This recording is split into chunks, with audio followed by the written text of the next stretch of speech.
Sejam todos muito bem-vindos a mais um episódio do meu, do seu, do nosso podcast de NBA, o Ed 3. Estamos mais uma vez aqui, eu, Rafael Medeiros, com Michel Braga e Gabriel Spangaro, para falarmos de dois times que estão dando o que falar neste momento da temporada regular.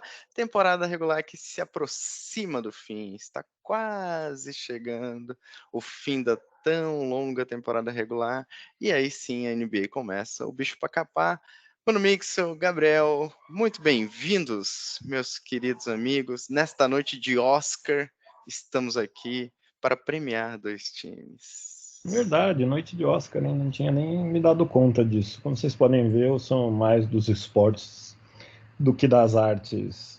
Não que esporte e basquete não seja uma arte, né? Mas enfim, eu sou mais dos esportes do que de outros tipos de artes, como as cênicas, por exemplo.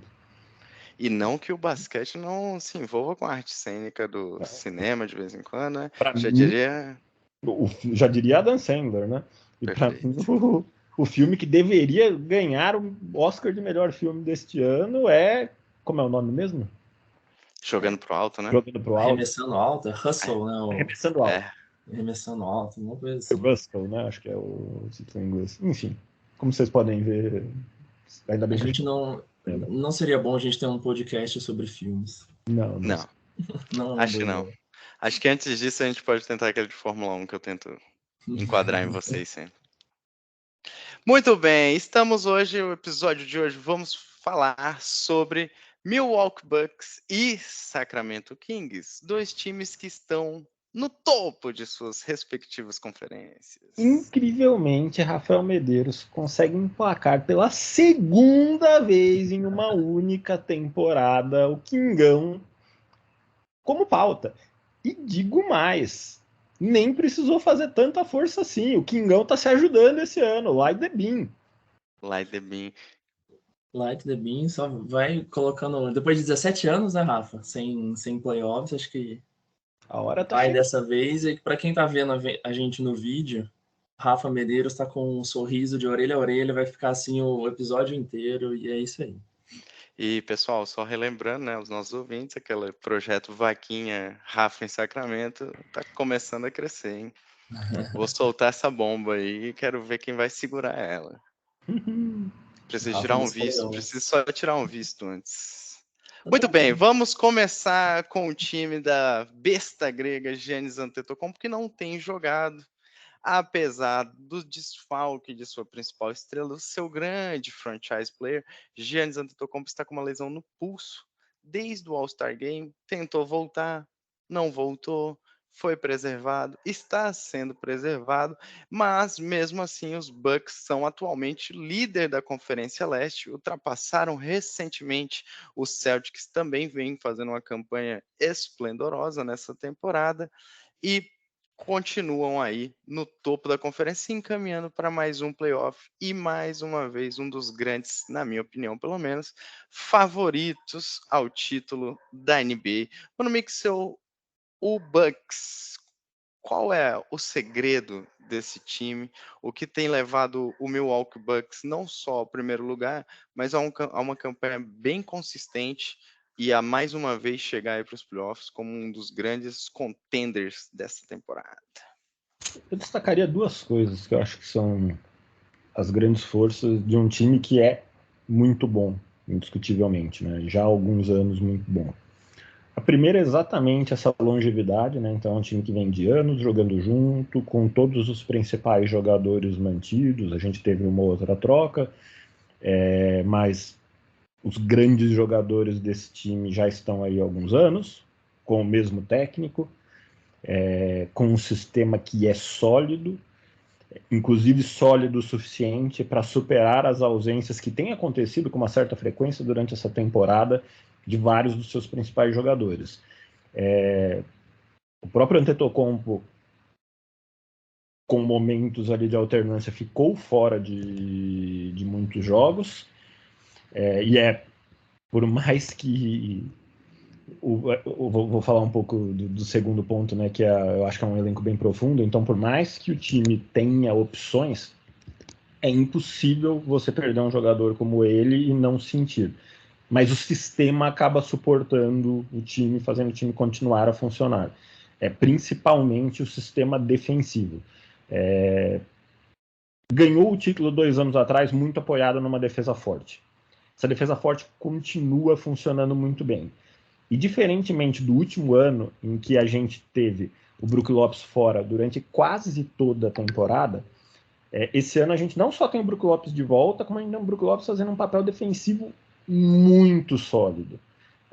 O cara mandou 9 blocos 2-3 jogos atrás aí. Ele quase fez um triplo-duplo com blocos, né? Que é uma coisa bastante incomum, né? O Draymond Green já fez um triplo-duplo, acho que foi blocos, rebotes e assistências, fez 100 pontos. Não, ele não fez com pontos. Foram as 3 outras estatísticas. Perfeito. Se ele tivesse conseguido colocar pontos ali, ele tinha um quádruplo-duplo de verdade, né? Não igual o do Westbrook na temporada. Foi com o então é um jogador que voltou e está fazendo um papel muito bom. O time está sem o Chris Middleton durante a maior parte dessa temporada, mas aí a gente tem caras como, por exemplo, Javon Carter fazendo uma boa temporada, que também é um ótimo defensor de perímetro, então também reforça a defesa do Bucks. Jrue Holiday fazendo uma grande temporada. E todos esses jogadores têm uma boa parte da força deles centrada na parte defensiva. Então eu acho que é um conjunto que funciona muito bem há muito tempo e principalmente do ponto de vista defensivo. E são jogadores, apesar do ataque do Bucks, por estatística não ser um ataque assim tão bom, são jogadores que têm capacidade ofensiva. Vários deles têm uma ótima capacidade ofensiva. O Brook Lopes fez bons jogos ofensivamente durante essa temporada, não é o forte dele, mas fez. O Jrue Holiday também fez bons jogos defensivos durante essa temporada. Então não é um time inofensivo no ataque. O outro ponto, na minha opinião, é a profundidade desse elenco, a ponto de perder jogadores importantes e ainda assim conseguir colocar em quadra gente que minimamente segura o jogo, carrega o piano. Né? E acho que se movimentou. A gente pode discutir o valor pago, mas eu acho que se movimentou muito bem durante na trade deadline, trazendo o Jay Crowder, que é um outro ótimo defensor que soma profundidade e ajuda esse time a se manter estável e sólido se eventualmente durante os playoffs perder jogadores importantes, né? O Bucks foi eliminado. O Bucks de 2 anos atrás foi campeão. O Bucks do ano passado foi eliminado pelo Boston Celtics, que fez uma temporada do meio para frente espetacular, numa série difícil, uma série bem difícil, perdendo Chris Middleton durante toda a série.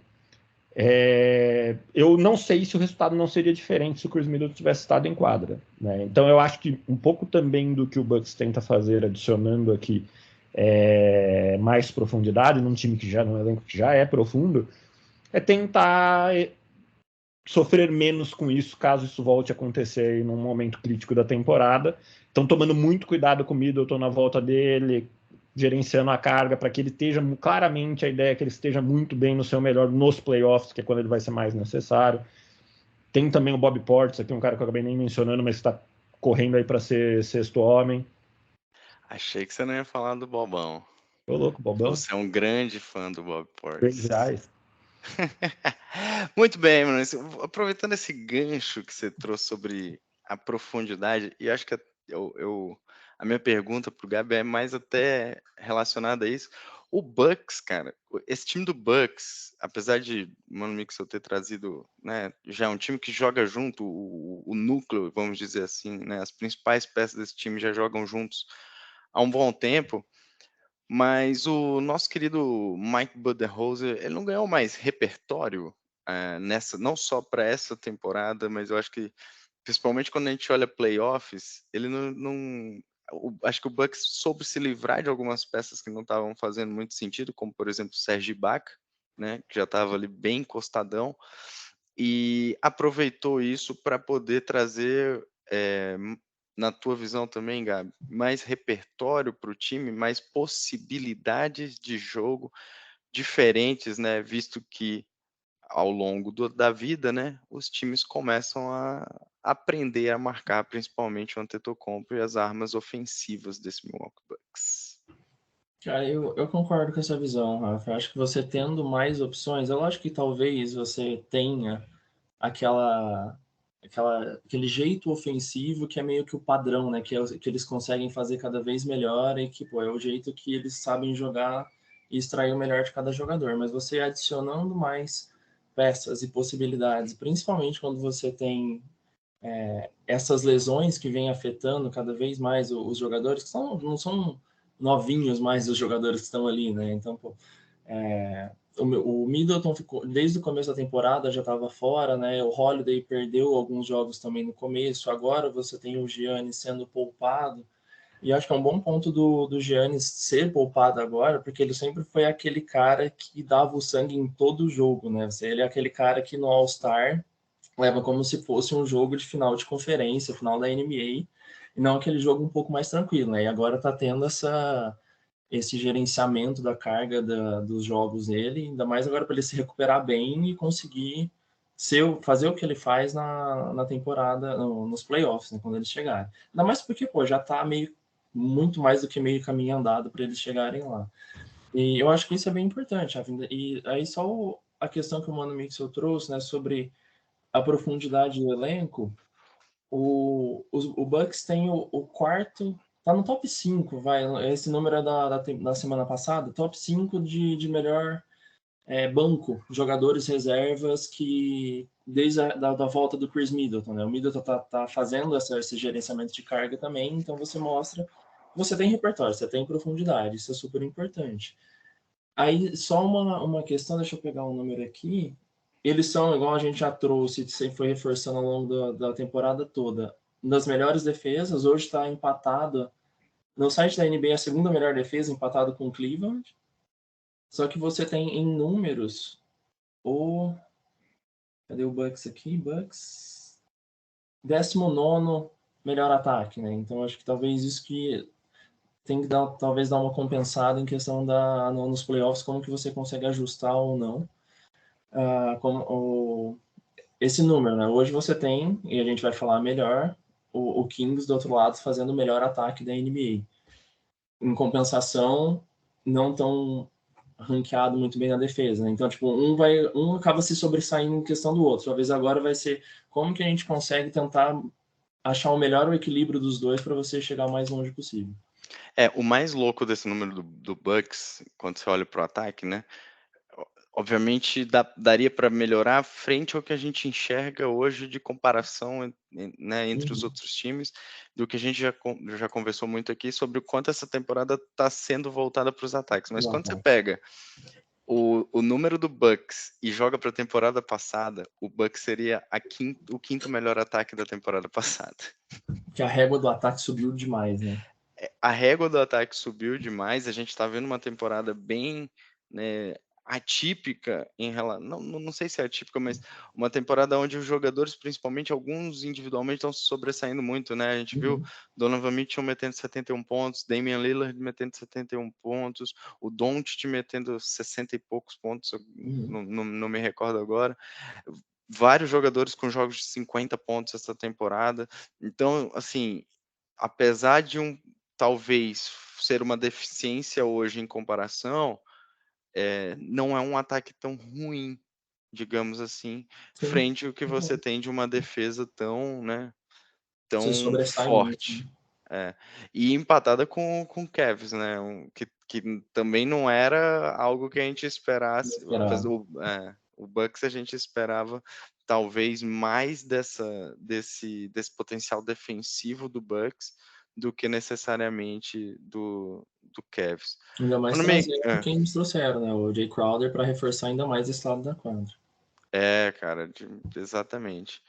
Mano Mixel, eu quis esperar. Acho que já é fato que a gente vai enxergar esse time nos playoffs. O que a gente pode esperar desse Milwaukee Bucks indo aí para provavelmente um confronto com o pior, né, colocado da sua conferência. Então, provavelmente vai pegar o vencedor ali, o vencedor do primeiro play-in, ou mais conhecido hoje como o 8º Minto, né? Vai pegar o vencedor do segundo jogo de play-in. O 8º colocado, que atualmente é o Atlanta Hawks, seu time bem querido. Eu acredito que você vai falar, vai amassar o Atlanta Hawks numa primeira rodada. Eu acho que tudo pode acontecer quando dois times entram em quadro. E eu tenho reservas em relação ao Bucks em playoffs, e vou falar delas. Mas eu não consigo imaginar o Bucks perdendo para nenhum dos times que está aqui na zona próxima ao play-in, pelo que foi apresentado até agora em temporada regular, né? Eu acho que o melhor time do play-in aqui, do que hoje está no play-in, quem está no play-in da leste hoje? Miami Heat, Atlanta Hawks, Toronto Raptors e Chicago Bulls. Para mim, o melhor time é o Heat. O Heat não jogou nessa temporada para de fato ameaçar o Bucks. Tudo pode acontecer, mas não consigo imaginar de fato o Heat com armas para colocar o Bucks em má situação, né? Qual que eu acho que é talvez mais à frente no playoff o ponto de preocupação desse time do Bucks, né? A partir do momento que os times se prepararem para jogar contra o Bucks especificamente, a gente já viu, por exemplo, em playoff, o próprio Brook Lopes sendo muito explorado. O Suns fez isso bem na final, e enquanto o Suns estava em vantagem, uma das chaves para ele ficar em vantagem foi explorar o Brook Lopes, forçando o mismatch, forçando jogadores ágeis atacando o Brook Lopes. Então, assim, eu acho que o Bucks evoluiu defensivamente esse ano em relação ao que ele apresentou em outras temporadas. Mas existem caminhos para explorar esse time, então ele vai ser posto à prova. Mas eu vejo isso acontecendo mais à frente, porque quem que eu acho que talvez vá ter repertório para fazer isso na leste? Talvez o Celtics, talvez os Sixers. Não sei se o Cavs é o melhor time para fazer isso pela forma como joga, né? Enfim. Então eu ficaria surpreso se eu não visse o Bucks pelo menos numa final de conferência. Dali para frente, eu acho que pode sim enfrentar gente que vai colocar em dificuldade. Até a final de conferência, acho que é um time que, pelo que tem mostrado, um time que eu apostaria neles lá. E acho que tem um ponto, não tá passando a bola pro Gabi, que você trouxe, Mano Mixo, que o Bucks era um dos times que mais cedia bola de 3, né? O que prejudicou muito eles na série contra o Celtics no ano passado, né? Uhum. Acho que grande parte da derrota, né, do sofrimento do Bucks para o Celtics no ano passado foram as bolas de 3 tanto do Tatum, do Brown, do Derrick White, e assim por diante. Esse ano eles, além, óbvio, do Jrue Holiday, que é um ótimo defensor, eu acho que o Jevon Carter tem feito um papel muito importante nessa defesa de perímetro, e eles mudaram um pouco também a forma como eles atuam nessa defesa de perímetro, não escondendo tanto o Brook Lopes para trás, né? Não fazendo o Brook Lopes andar tanto para trás, mas às vezes fazendo o Brook Lopes avançar para conseguir reter o arremessador. Gabs, é por aí que passa o sucesso do Bucks daqui para frente, é se estruturar um pouco melhor para não ser explorado, como o Mano Mixel falou, e, obviamente, aproveitar da sua fortaleza defensiva para não deixar o outro time pontuar tanto e, ao mesmo tempo, aproveitar ataques mais fáceis, visto que provavelmente serão ataques de contra-ataque? Cara, eu acho que o que passou muito nessa melhora na defesa do Bucks, né, é principalmente essa confiança que a galera parece ter mais agora no Brook Lopes do que tinha talvez nas temporadas passadas, né? Como o Mano Mixel trouxe, ele foi muito explorado e acaba sendo explorado contra jogadores muito mais ágeis, né? E aí isso meio que ocasionava a galera a tentar sempre abandonar o seu jogador para tentar dar uma ajuda para o Brook Lopes, porque ele ia ser explorado e aí você deixava um jogador do outro time livre, né? Então agora o Brook Lopes fazendo o que ele faz lá dentro do garrafão, né, cara? E lógico, fazendo toda essa cobertura de perímetro também quando possível. E essa confiança nele, acho que mostra o quanto que eles evoluíram. Eu estava assistindo ontem o jogo contra o Warriors e você via, cara, claramente a galera do Warriors indo para dentro do garrafão e eles viam o Brook Lopes, eles, cara, tinham que tentar mudar o arremesso do jeito que eles estavam fazendo, porque era bem possível que vinha algum toco para cima deles, né? Então, assim, Você via aqueles floaters absurdos de alto para tentar sair dele. E aí trazer essa marcação, e você tem, pô, lógico, o Holiday fazendo o que ele sempre fez desde as últimas temporadas, o Javon Carter fazendo essa ajuda, eu acho que realmente isso é bem diferente neles, né? E o Budenholzer, eles sempre perguntavam para ele, né? Poxa, vocês cedem bastante cesta de bola de 3 pontos, né? Mas, poxa, por quê? Eu falo, gente, basicamente era o que dava para fazer. Ou você escolhia entre congestionar o garrafão e proteger o garrafão, ou fazer a proteção do perímetro. Agora parece que está conseguindo encaixar eles fazerem um pouco dos dois. Eu acho que isso que passa também para eles conseguirem travar o garrafão. Floaters absurdos estes, que todo mundo que vai ao Ibirapuera com alguma frequência sabe que são também a especialidade dele, Barretos Beast. Com certeza, lógico. Aqui é eficiência em quase todos os arremessos, cara. Perfeito. Isso foi para finalizar esse raio-x do Bucks. Meus amigos, bom, né? Concordo com tudo que vocês falaram, principalmente com o que o Mano Mixel falou. Eu acho que se for, por exemplo, Bucks e Heat, o confronto de primeira rodada, eu acho que o Heat é um time enjoado, é um time. O Jimmy Butler geralmente gosta muito de jogar contra o Milwaukee Bucks, mas não vejo sendo um time páreo para 7 jogos, né? Para uma melhor de 7 jogos, o Heat sendo páreo para o Milwaukee Bucks, eu também acredito muito fortemente, pelo menos aí numa final de conferência. Se for o Hawks, então, meu amigo, é só um atropelo. Só um atropelo, só aquele 4-0. Muito bem, falamos do melhor time da Conferência Leste, que está em primeiríssimo lugar. Iremos para o outro lado para mais uma vez falarmos do time roxo californiano, Sacramento Kings, segundo lugar da Conferência Oeste. Olha eu quase errando aqui a conferência do meu time. 40 vitóriazinhas. Kings não alcançava essa marca desde 2018. E aí, senhores? Eu não vou falar, não.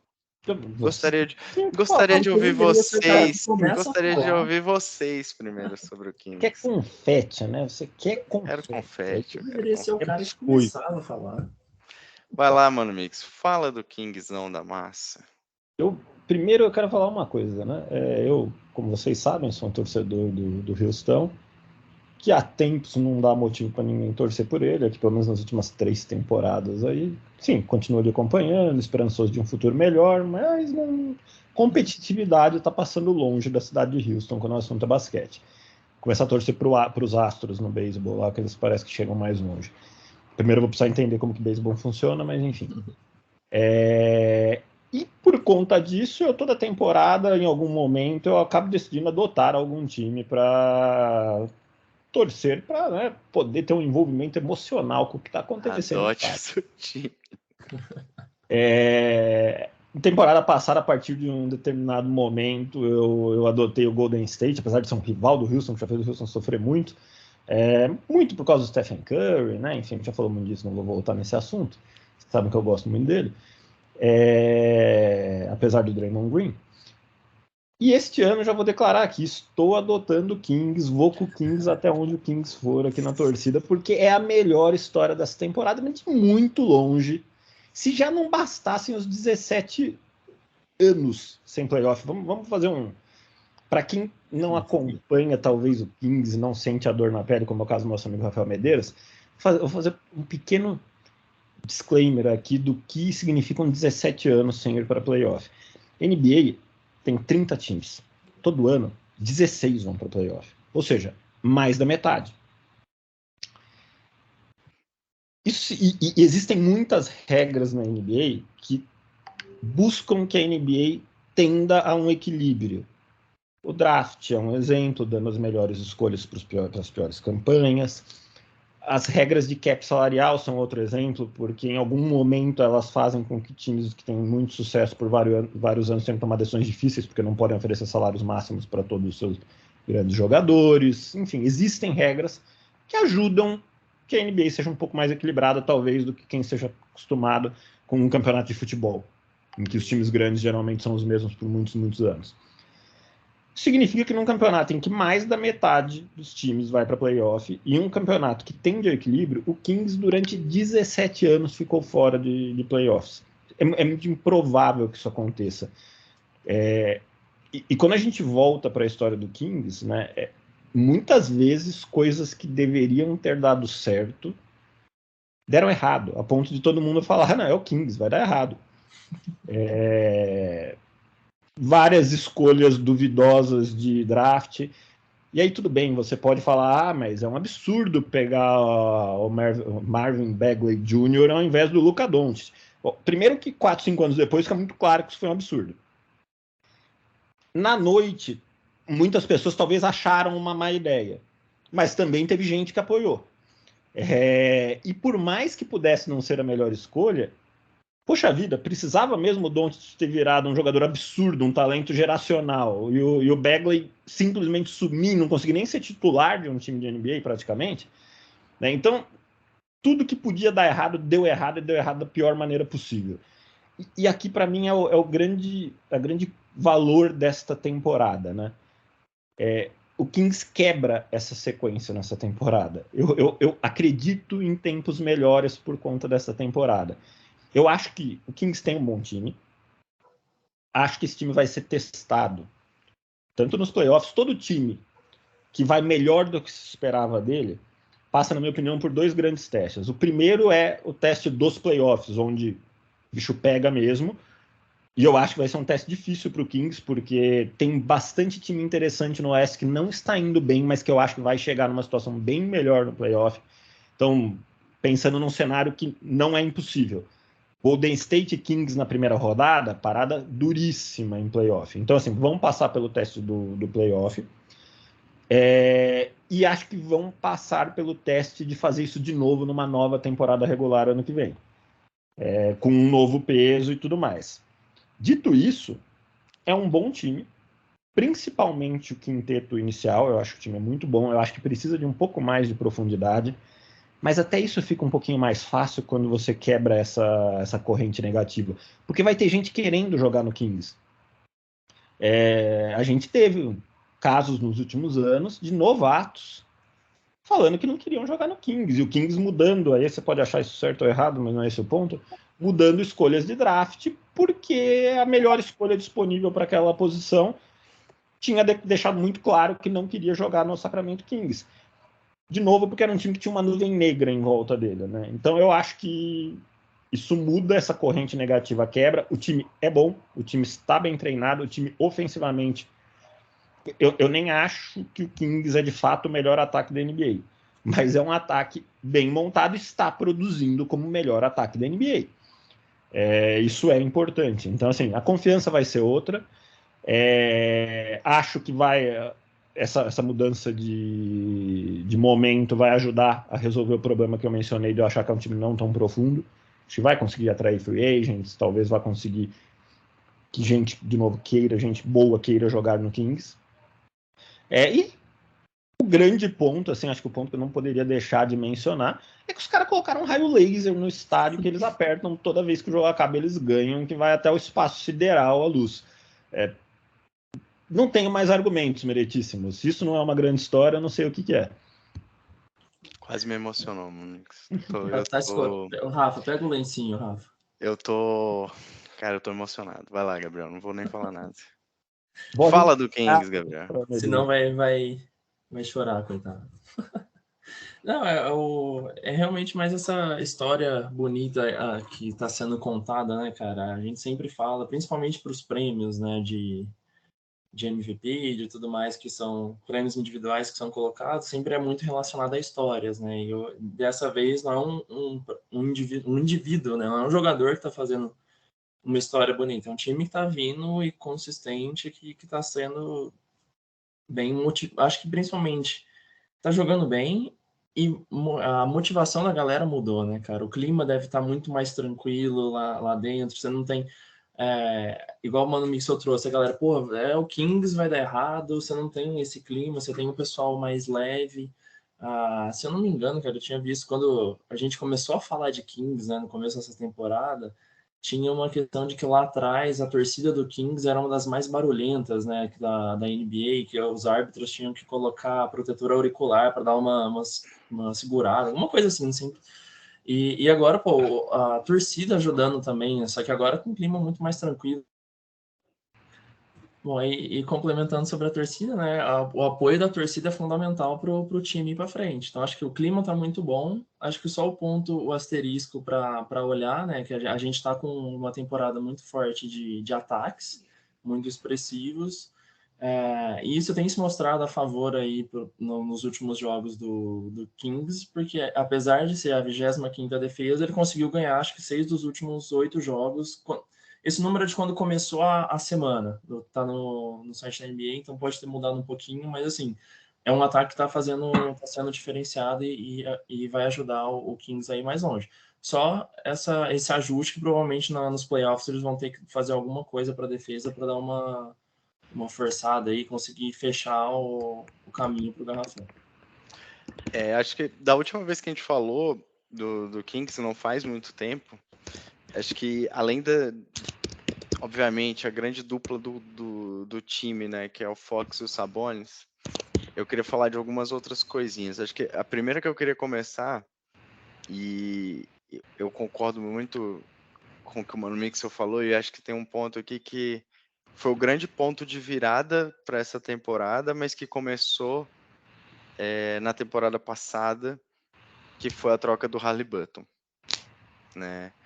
Então, num primeiro momento, né, eu acho que a primeira reação é: mais uma vez o Kings faz uma merda, troca uma dos seus principais prospectos, uma das suas principais jovens estrelas, por um outro jogador que também é muito bom, que é o Sabonis, mas muita gente acreditava que, poxa, abriu mão de muita coisa para ter o Sabonis, né? E, cara, incrivelmente, Fox e Sabonis, assim, é surreal o entrosamento e como esses dois jogadores conseguiram se conectar e fazer uma diferença tão absurda, né? Já elogiei o Sabonis aqui diversas vezes, inclusive no podcast passado a gente falou um pouco do Sabonis, o quanto ele está sendo importante e preponderante para esse time. Acho que o De'Aaron Fox, eu não preciso nem dizer também, acredito eu, a gente estava conversando aqui antes de gravar o podcast, que ele provavelmente vai ganhar o prêmio de jogador mais clutch. Acho que é muito merecido o que ele tem feito, principalmente nos últimos quartos. Ele é líder de estatística nos clutch times praticamente de todos os fundamentos da NBA, de todos os fundamentos. Então, é muito difícil que ele não ganhe. O que eu acho que esse time mudou, principalmente pós-parada do All-Star Break, e que eu acho que isso é muito mérito do Mike Brown, foi não só ter reforçado, ter se firmado como um grande ataque, hoje o melhor ataque da NBA, né, em termos de estatística, a cada 100 posses de bolas é o Sacramento Kings, mas ele ganhou um pouquinho, na minha visão, mais de profundidade, um ponto que o Mano Mixel falou. Eu acho que cada jogo do Kings, e para quem acompanha de perto sabe do que eu estou falando, a gente tem visto um personagem diferente. Então a gente tem visto um jogador sendo importante ou em determinado momento, ou durante o jogo todo, ou num determinado contexto daquele jogo. Exemplo de ontem, o Kessler Edwards fez uma marcação e botou o Devin Booker a 25% de aproveitamento de bola de todas as bolas de quadra quando foi marcado pelo Kessler Edwards. O King jogou contra o Phoenix Suns ontem, fora de casa, venceu num jogo dificílimo que a gente, né, muita gente não acreditava que talvez o Kings pudesse ganhar e ganhou. E aí eu acho que cada uma dessas pecinhas, Gabriel, como você falou, esse ambiente positivo proporciona com que essas peças apareçam e aquele negócio, olha, o dia que você tá mal, eu vou ajudar, o dia que você tá bem, eu vou, né, cada um tá sabendo um determinado equilíbrio. Eu acho que tem uma trinca, né, uma dupla, aliás, Fox e Sabonis, muito bem durante o tempo inteiro, a temporada inteira, e acho que o Fox, principalmente nos momentos em que mais se precisa dele, ele tem respondido. Exemplo do jogo contra o Knicks, acho que foi uma atuação de gala do Fox contra o Knicks, dentro de casa, esse jogo, que a gente venceu também. Mas eu acho que tem outros jogadores, eu vou usar um termo que o pessoal do Café Belgrado sempre usa, o Kings está começando a ter coringas. E esses coringas têm aparecido. O que me preocupa dos coringas, eu já vi um time de coringas chegar numa final de conferência recentemente, Atlanta Hawks. Foi um time de coringas que conseguiu, aos trancos e barrancos, chegar numa final de conferência da NBA. Não estou falando que o Kings possa chegar a isso, mas o quão sustentável é no longo prazo esse time de coringas, né? Mas eu vou te falar uma coisa. Para mim, o que derrubou o Atlanta Hawks, como eu já falei algumas vezes, não foi a competência técnica, é porque o time é bom. O time é bom. Melhor do que o do Kings, na minha opinião. E sim o mindset daquele elenco, e que agora a gente está começando a ouvir papos, o vestiário não sei o que, o grande líder do time não, na verdade não é um líder e tudo mais. E eu acho que o time do Kings dá sinais muito diferentes. Tem sido um time que joga como se É tivesse consistente, né? uma metáfora do futebol brasileiro que é sempre recorrente aqui, joga como se a bola fosse um prato de comida. Joga com fome, né, mano? Joga com fome, não joga com barriga cheia, não. Joga com fome, eu concordo com você. Então, ao contrário do que a gente falou há alguns episódios atrás, e ao contrário do que se via até a parada do All-Star Break, que era um time muito dependente de Fox, Sabonis, Monk, Harrison Barnes, ainda continua muito dependente desses caras, mas com um pouquinho mais de jogadores que pontuam vindo do banco, que fazem algum tipo de trabalho defensivo ou ofensivo vindo do banco e tem contribuído. Ontem, apesar de toda essa vitória, o Keegan Murray passou zerado. Zerado. O Keegan Murray não fez nenhum ponto. Compensação, o Davion Mitchell pontuou, o Malik Monk fez quase 20 pontos vindo do banco, o Kessler Edwards fez quase 15 pontos. Então, assim, você começa o Lyles, cara. O Lyles, tipo, assim, começam a aparecer jogadores, e eu acho isso muito. A gente, sempre que falava do Kings aqui, falando mal, detonava muito o técnico, né? E eu acho que tem muito mérito do Mike Brown nesse trabalho. Muito mesmo, ele soube encaixar, ele soube rotacionar. O Kings tem um padrão de jogo, o Kings hoje tem jogadas, o Kings consegue ser um time de uma rotação ofensiva muito poderosa mesmo. Acho que essa é a grande virtude. Rafael, defensivamente vai passar muito apertado nos playoffs? Provavelmente sim, e vai ser aí que os adversários vão explorar. Mas, cara, eu acho que dá para brigar. E posso ser bem sincero, eu tô torcendo para ser Kings e Lakers o primeiro jogo da rodada de abertura dos playoffs e a gente eliminando o Lakers, se Deus quiser. Disse. Revivendo a rivalidade dos anos 2000. Revivendo a rivalidade do começo dos anos 2000. Eu não diria Lakers no meu caminho no playoff, não, viu? Acho que é um time que mudou muito e é um time que vai dar trabalho. Tá para voltar. Acho que tem gente menos perigosa para enfrentar. Não, tem o Minnesota. Tem o próprio Clippers, pode ir para play-in, para playoff, etc. Os amigos. Meu amigo e Gabriel. Opa, achei que eu tinha caído, não caí, estou aqui ainda. Pequena instabilidade, mas você está aqui, sim. Pequena travadinha, né? Mano, Mix, o Gabriel, até aproveitando, algum destaque final, vocês falaram, a gente acabou falando do Lakers aí, não sei se vocês querem dar um pitaquinho de Lakers nesse episódio. Quem diria que não era só juntar um monte de estrela que fazia mais sentido tentar buscar fazer um que faz sentido, né? Que tem qualidades que se complementam. O Lakers melhorou muito. Vou passar o resto da temporada me perguntando o que os GMs do Utah Jazz e do Timberwolves deviam para o Rob Pelinka para dar essa mão para ele, mandar tanta coisa boa, tanta coisa útil, receber o Westbrook, tudo isso por uma first pick protegida. Assim, a gente até discutiu isso na última vez, o Rafa falou, realmente faz sentido para o Timberwolves. O D'Angelo Russell não estava funcionando, o Mike Conley é uma opção. É um baita encaixe, né, pro Gobert. Um baita encaixe pro Gobert, enfim. Assim, não vou nem entrar no fato que eles só estão nessa situação porque eles se meteram lá, mas enfim, ok, eu entendo. Mas a minha impressão é que o Lakers pagou muito barato, ainda assim. Receber D'Angelo Russell, Vanderbilt, Beasley por uma first pick protegida, se livrando do contrato indigestíssimo do Westbrook. Na balança das trocas, estava favorecendo muito mais para o Lakers nessa, né? É. E acho que do Lakers, um dos pontos mais importantes, né, é que agora tem tido vitórias importantes sem o LeBron. Porque tem um time.